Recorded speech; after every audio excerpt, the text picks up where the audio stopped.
So, welcome back to NeuroThursday Part 4. We have talked about different levels of the nervous system that we want to look at. And I want to emphasize again that if we talk about different levels of the nervous system, and I'm saying we're going to test at the receptor site of the system, that doesn't mean that we're just testing that part of the nervous system, of course. We're always talking about testing nervous system tracts. So that's what we want to talk about today. So as I walked you through the last episodes, and if you haven't watched them, you can watch them on YouTube. They're all on YouTube already, 1, 2, and 3. So you can go back and watch those. And we talked about receptor level, we talked about this level of the nerve, we talked about the level of the spinal cord, the brainstem, the middle part of the brain with the hippocampus, with amygdala, all these structures, and of course the cortex. And today we want to start thinking about the receptor level, and as I said, we will not stop there thinking about the receptors. We will go right away and say, well, what is this? What is being conveyed? What kind of information is being conveyed? And all you guys who have done NIS, we've always just used touch. So touch this, touch that. And what we do here, one of the main aspects of neurofunctional integration is to differentiate the sensory input and not just say touch here, touch there, but differentiate the input to get a more precise idea of which tract is not working and get that tract specifically adapting to the signal. So receptor site, the 6 levels, we talked about two kind of systems, 2 big systems that we're always thinking about, the sensory motor system and the autonomic system.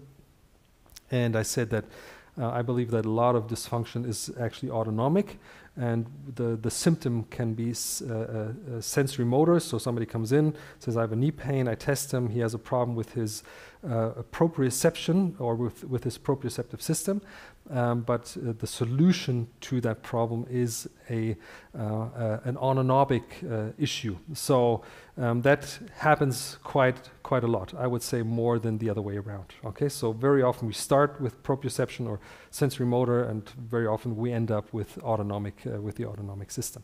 So last time we talked about dysfunction, different types of dysfunction, and we talked about the anatomical or neurophysiological aspect of dysfunction. Because when you go into manual medicine, everybody's talking about somatic dysfunction and this dysfunction, but nobody really explains what that is, instead of saying, except for saying maybe, yeah, well, you have a muscle that's tight or you have a joint that's not in the right position, that's a somatic dysfunction. But what's the physiological aspect of a somatic dysfunction? That's what we talked about, and my idea is that it has to be neurology, because of course it can also be something else, a shift in metabolism, which can also be then again maybe brought back to dysregulation in the system on a neurological level. I have that a lot in my practice. So what we talked about is communication, and now when we look at neurology or functional neurology, there's a lot of training things out there, neuroathletic training, Z-Health, I mentioned Dr. Cobb probably, I did a lot of training with him already.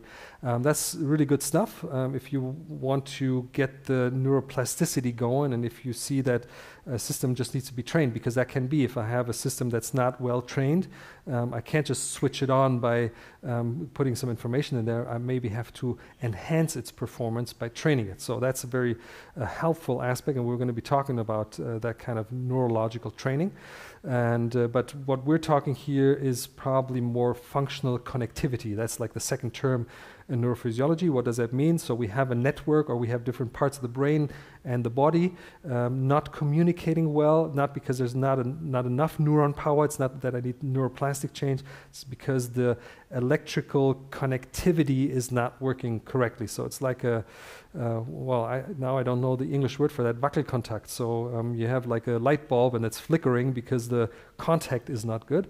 So that's what we're maybe talking about when we're talking about somatic dysfunction, looked at it from a neurophysiological aspect. So you have this brain cell that has a membrane potential that's fluctuating, and you have a body cell that has a membrane potential that's fluctuating. This is sending an electric signal down, and it wants to activate this cell. But if this cell is far away from the threshold, the signal might not be enough to activate it, so the signal is just going to go into the tissue. Where is it going? Where's the energy going? Nobody knows. Maybe that's one thing that's causing damage in tissue, because there's energy flowing into the tissue, electrical energy that's not being used because the cell is not being activated, turning that electrical energy into motion or also heat. What do they need to do? They need to synchronize. So you have to have a system that synchronizes this cell in the brain, if we're talking brain-body connection, with this cell in the brain, with this cell in the body, so that when this cell sends out a signal that's going down the nerve, it gets to the cell at a point where it's very close to the threshold. So you don't need that much energy, and that's always an issue in the body. How much energy do I have? How much energy do I need to activate the cell in the body? So that's what I believe. That's what we believe here at the Neurolog Academy, that this functional connectivity issue, which is not the information going through the neuron, which is an information going through the tissue around the neuron. That's at least what the scientists say. Perineural tissue is the one that's synchronizing cells. And I had the analogy last time, cell phone. So I take my cell phone, I want to call somebody, I type in a number, I go on connect, it's going to my server or to my provider, and that's going to the other phone. It's synchronizing the electrical circuits in my phone with the other phone, and then I can get a message out there. So it's not going to work if I just pick up the phone and start talking into it. Nobody's going to hear me. Maybe just people around me thinking I might be a little bit nuts. So functional connectivity is not only an issue here in neurology, it's also an issue, of course, with our society, our information society, our communication society, just like we're doing now. This is only possible getting this across to you because there is a synchronization happening between my computer and your computer. Okay, so that's what we talked about. So what we want to talk about this time is testing those tracts, so testing those fibers if they're working. So we want to talk about proprioception. And I want to just give you a basic background, basic idea about how we go at this in our systematic, because what I always think is very important is not only to know the anatomy, but to know the thinking process or the decision-making process we're having when somebody comes in and I'm testing him, and why am I doing this or that to test the system. Well, it has a reason, and that reason is called anatomy and physiology. Okay, so I'm just going to say hello to somebody watching here on Instagram. Hello, Nicole, if you can hear me. I turned you off in Zoom, not that because you landed in the German version, so you can come back on Zoom if you want to. Thanks. So, didn't do that on purpose, but we were just finishing our German webinar. Okay, so let's just hack into some anatomy, and I hope you guys can see this well when I'm painting this on here. I have to know how far I can go with this Instagram camera right here. There we go. Okay, so we have, and I'm just going to try to draw this really big so you guys can see that. Like, this is my spinal cord, and this is I'm going to have this little tiny brain up here. This is my kind of squished together brain with the brainstem and the cerebellum. So, and of course, information is brought through the spinal cord to the brain. And there's some issues there that could be interesting, especially if I look at, for example, the back part, so the dorsal tracts, different names, spinobulbar tract, another name, or cuneate fascicle, is that what you say in English? Tractus, or fasciculus cuneatus and fasciculus gracilis. So, spinobulbar tract means the information coming in here into the system is just going to go directly up through this tract into the medulla. So that's where you have the nuclei, the cuneatus, nucleus cuneatus, and nucleus gracilis. So these are the biggest afferent parts of your spinal cord. So there's a lot of information going up there. And there is certain information that could be crucial. There's a whole bunch of information, but one we use a lot, and we think that has a lot to do with the posterior tract, vibration. So if I put a vibratory stimulus on receptors in the body, I might get an activation of that tract. So what I do not need to think about too much or care about is what's happening at the spinal level. There's an exception. I'm going to explain that right away. Because there's no switching over to another neuron. The neuron is going from the periphery directly up into the brain stem. So information can only be altered by other information when you have information going from one neuron to another through a synapse. So you have a synapse, and there's other neurons coming onto the synapse, so they can alter the information flow. We don't have that here, so we cannot alter the information flow for this tract through the spinal cord. There's one exception. This is the autonomics of the spinal cord. So if you guys want to have a look in an anatomy book and just look at the spinal cord, not what's inside, but what's around it, blood flow, massive blood flow, massive blood supply, arterial venous blood supply. So this could be a fact. If you have a problem with your blood flow in your spinal cord, which could be the case, then you might also get a problem in that tract because the tract is not working correctly because there's not enough blood flowing to the nerve to supply the nerve. So that can be an issue, but that's at this point that's too complicated to think about. So the medulla oblongata, so the lower part of the brainstem. Then, if we want to simplify it, that's in the textbooks. You have the thalamus, so it's going to the thalamus, and then it's going, for example, part of it is going to the sensory cortex. Yeah, so to give us a sense of body position, a sense of movement, all these things that this tract is providing us with. It's also not only deep tissue, fascia, it's also surface of the body. So if you put it like you draw a number on somebody, if you glide on the skin, that's also going through this. So I get a sense of when I'm maybe hitting something like this table standing here, and this is moving along my leg. So I get a sense of where's my body, where's that thing outside of me that's interacting with me, whether it be a table or another person or whatever that is. Okay. So why this is important to know these tracts is because you can interfere with those tracts, or you can play with those tracts when you know where they're being switched. Okay, so one thing that's hardly in the normal textbook is that a lot of this information is also going into the cerebellum, and also in other parts of the brain stem, which is not too interesting for us right here, right now. But of course, this is very simplified. This is important for us to know. This is simplified cerebellum. You should know that. And then, of course, you have the other parts where there's all these little tracts going everywhere in the system. So that's one important tract we have to work with. Huge tract, biggest cable in the spinal cord. So a lot of information about body position, which is good to know where my body is, so I can interact with my body. That's also one thing that kind of differentiates neurological work from like other body work. A lot of body work is through output, so a lot of like improving output. For us in neurology, first of all, we want to improve the input because the input affects the output, which what I'm not saying is that it's like what some people say, input, process, output. That's not how the brain works. That's way too slow. It's output, input, process. I'm creating an output based on experience, based on programs I have from birth, like the walking program.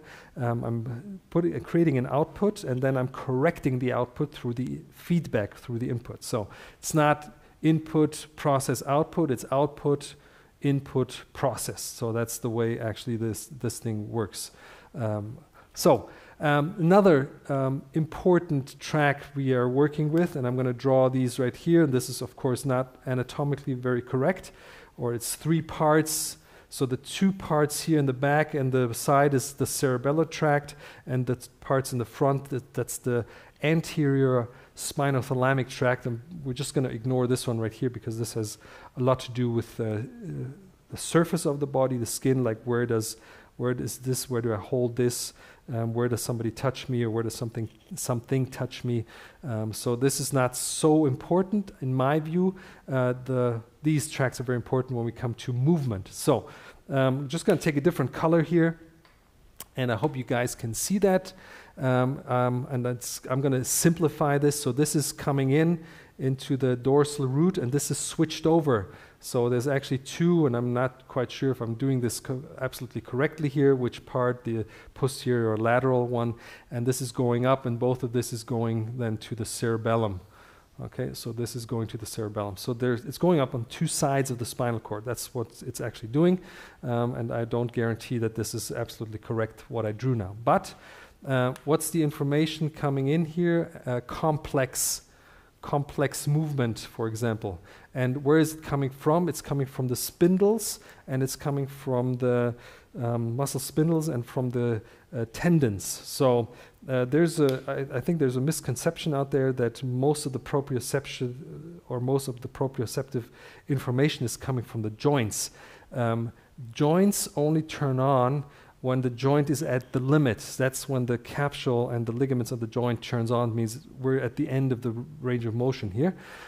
For normal movement, like inside the range of motion, away from the end range of motion, that's more the spinocerebellar tract coming from the spindles and the tendons. So that's kind of misunderstood, I think. And this is going to the cerebellum. So we have a way of interacting at the level of the spinal cord, which is pretty good that the body can do that, because the left leg and the right leg, or the left arm and the right arm, when we walk, can interact with each other on the spinal level. Not with this tract going through the back of the spinal cord, but with the lateral tract. So there we can influence information on a spinal level, but of course then cerebellum, and of course also this information is processed at other parts. So this is very oversimplified, and the way I drew it might not be completely correct, but we're going to play with this. That's what we want to do here. We want to show you how we can play with this in a very simple way, and we have three kind of ways to when we start looking for solutions. Three ways of dealing with that, three ways that we also teach that. One is to know your spinal tracts, to know your tracts, so you know where you can intervene with that tract. So that's one thing. That doesn't work all the time. So of course that doesn't give you all the solutions. So another way is a systematic, which I developed to go through all the systems that could interact with it, which is basically the whole body. So there's a whole bunch of also autonomic systems that can interact with the sensory motor system at any level, spinal cord or ganglia or whatever. And so this, you have to know that. And of course, there's a whole bunch of other things that should be considered especially when it becomes a little more complicated. So, but we want to keep it simple right now. Third way of dealing with this, also something we teach, is more like an intuitive way. We also call that energetic diagnostics, kind of feel your way into the system and to figure out where you can interact with the system. So that's like a third way. What we want to do today is no intuition, no huge systematic, which I'm going to show you at some point what that looks like. Is just see if we can find something that's not working properly concerning these two spinal tracts. We're going to use some vibration, and we're going to use some complex movements. And I have my little daughter here that joined me tonight, so I can really show you something. And then we're going to see if we can interact. We just had a nice, because we just did this webinar in German, and we had a nice thing with proprioception of the thorax going on. So I hope there's still something left. I'm just going to say hello to some people watching. Thank you for watching. Saying hi to everybody. All right, so let's go. I have a table here, and I have some tools. And I want to show you the tools I have brought here. So one tool is just like a little hand massage device. So it's got some lights on. Lights still don't mean anything. It's just a little weight rotating, so it's giving some good vibration, not too deep, but quite deep. This is more superficial, unless you're on bone. This is 128 Hertz. So I use this one the most, not the 64 Hertz that's usually used in neurology. I think that's often too weak. This has more power to it, especially these aluminum ones. So this is one of my favorite tools when it comes to proprioceptive testing. For example, at the skull level. So the skull surrounding the brain, this is the tool I usually use. body more this, but it's also the other way around. So these are two tools I brought. Of course, I have some other tools also, but we're going to check and so going to make some noise here. Bring the table back. Bring the table back. So you should be able to see me this way and also see my little daughter. Yes. Okay. So what we're going to do is we're going to just test sensors. Okay. So and when we test sensors, we're testing tracts.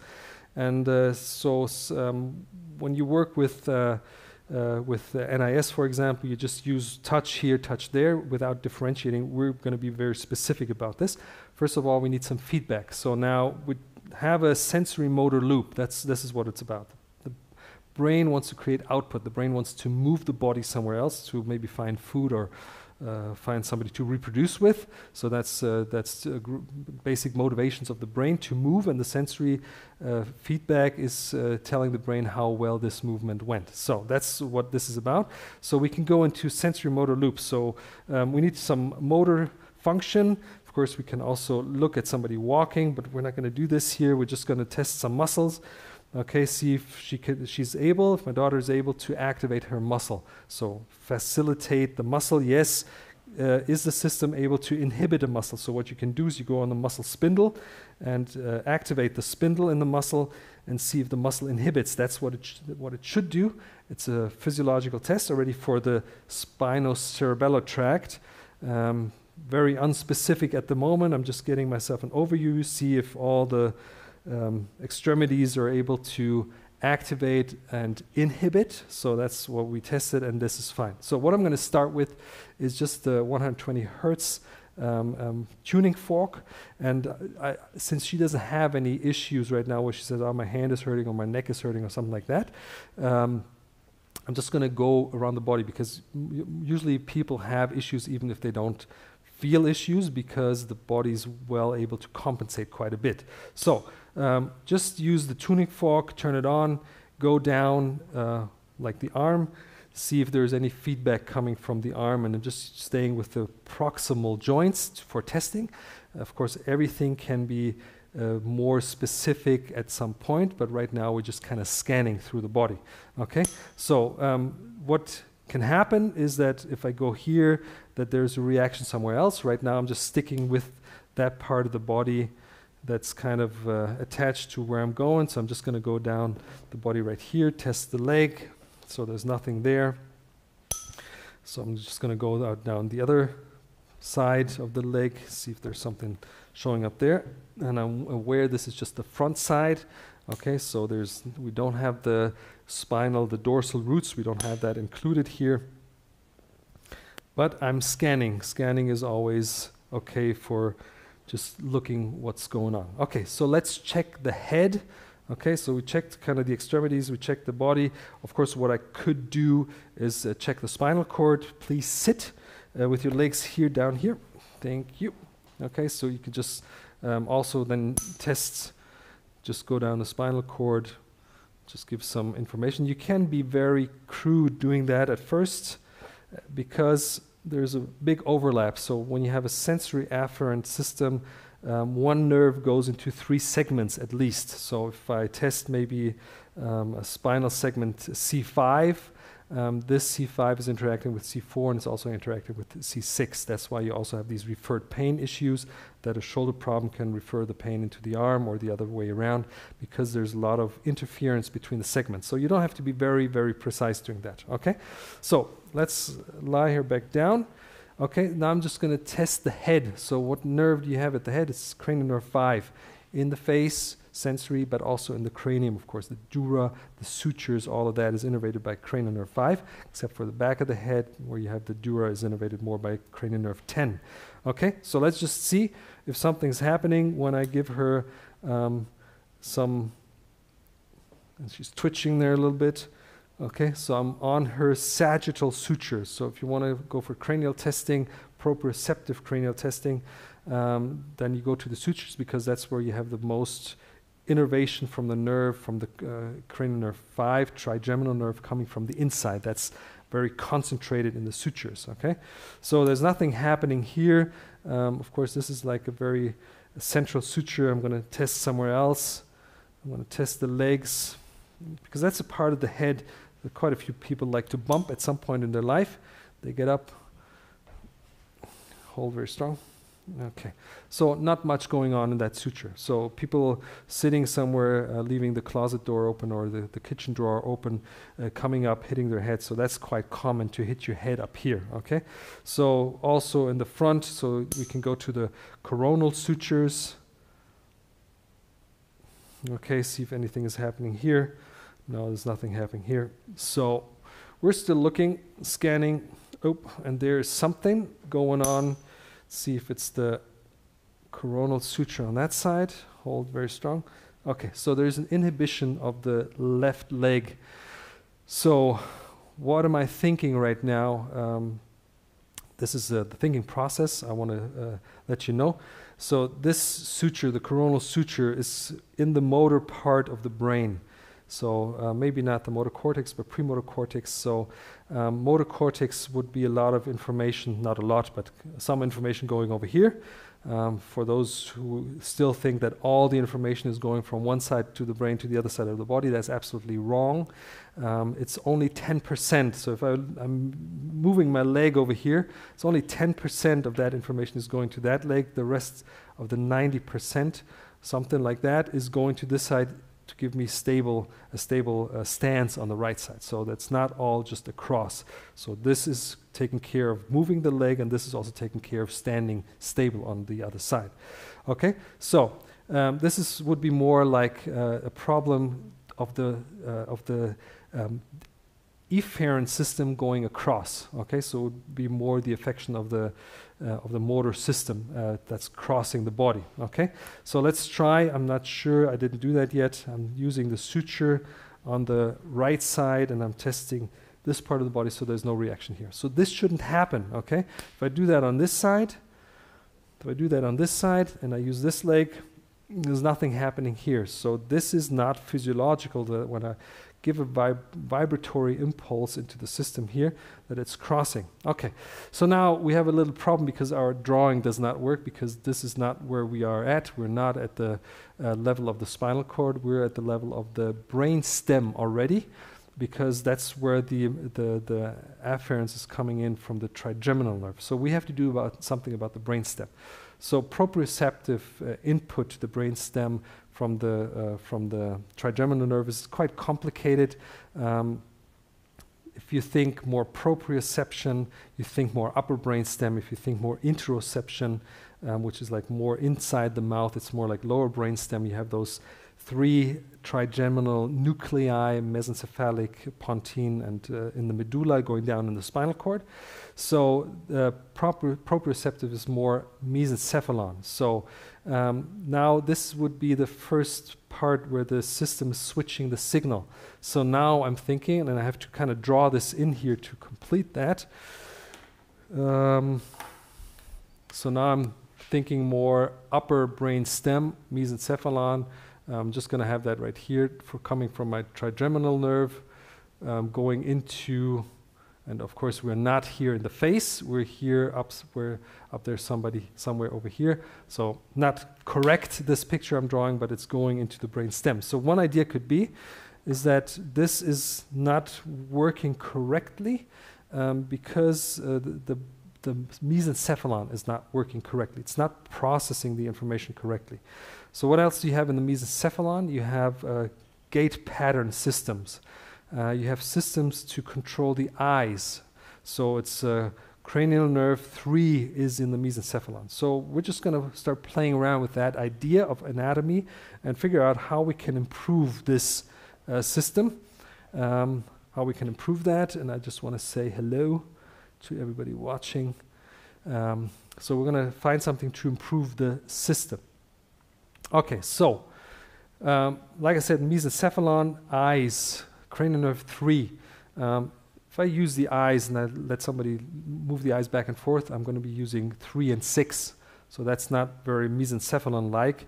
Mesencephalon is the medial rectus of the eyes. So what I could use is to do a convergence of the eye, to activate parts of the mesencephalon to see if that's going to improve the afferent from the skull. Okay, so this is how we think about this. It's not, I don't want to use the same tract, okay? So sometimes that works, but that's not what I want to do. Of course, if I move the eyes, I'm going to activate cranial nerve 5 too, because 5 is also in the eyes, giving sensory feedback to the brain where the eyeball is. So let's try this out. I'm just going to let her follow my finger. I'm just going to let it go into convergence, okay?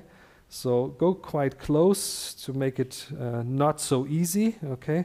Within a range that's not so usual. So she has to concentrate, all right? She's already, she's blinded by the light on the ceiling. Okay, so let's see if that changes something. And very strong. Okay, bingo. So that's how it works sometimes. You think about the anatomy, you think about where is the information being processed, where is it switched onto the next level, what's there. So the eyes also, of course, is close to where that brain part is. Is that what we're doing? Maybe not, because of course if she uses her eyes, she might use some other part of the brain, not the mesencephalon only, to do that. So we can't be sure, of course. We don't have any proof. It's just an idea, and we work with this idea, and yes, it works. So here we have one stimulus that's bothering the system. So if I go on her head, and she probably hit her head at some point in her life, yes, she's saying, yes, I did, okay, and I'm testing it with vibration, and the system, the cranial nerve, the trigeminal nerve going sitting in that suture is saying, I don't understand what this means, okay? This is going into the brainstem. We're altering the function of the brainstem to alter the signal processing. So that's what this is about. So here comes a third signal, the integration signal. That's going to speed up the process, because if I just use this and the eyes, that could take a while till that switches on to get that functional connectivity really stable. So for some reason, and this is thanks to my teacher, Dr. Phillips, tapping the brain skull above the ears somewhere over here, for some reason improves that connectivity. So that's what we do. So I do the stimulus, I apply the stimulus that's disturbing the brain, I apply the stimulus that's helping that disturbed signal get better, and I integrate that through here. So we have 3 things going on, okay, and you can do this one after the other, or you can do this at the same time. So we could do it like this. My daughter is going to take her thumb, and she's going to do some convergence of her eyes, okay? You can use this one. This is going to be less in the way for me. Okay, so it doesn't really matter which thumb it is. Okay, so you can start doing that. Okay, so she can start already activating her mesencephalon, going back and forth. Okay, and I can now go to the suture and at the same time give her skull another stimulus, integration stimulus. So I'm right here. I'm tapping on the head up here. I apply this on the suture, which is dysfunctional, and I will integrate that. So you do that for a couple of seconds, and I'm going well along the suture to get the whole of the trigeminal nerve activated in this part.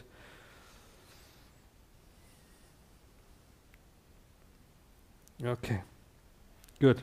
That should work. That should be enough. Okay, a couple of seconds, 5 seconds, 10 seconds, usually enough. We test proprioception again. And hold very strong. So there it is, the signal dysfunction. The signal dysfunction is gone, okay? And this is going to stay that way unless she goes out, walks out the door and hits her head somewhere again. Then it's not going to stay, but this is going to stay. And that's the thing with the integration process. You don't have to refix it 10 times. You just fix it once.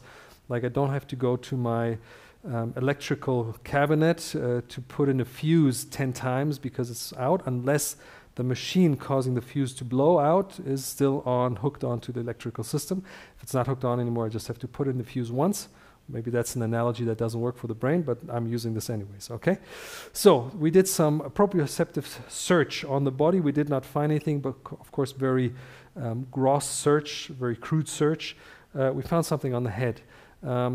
This, in my experience, will affect the way the brain is functioning.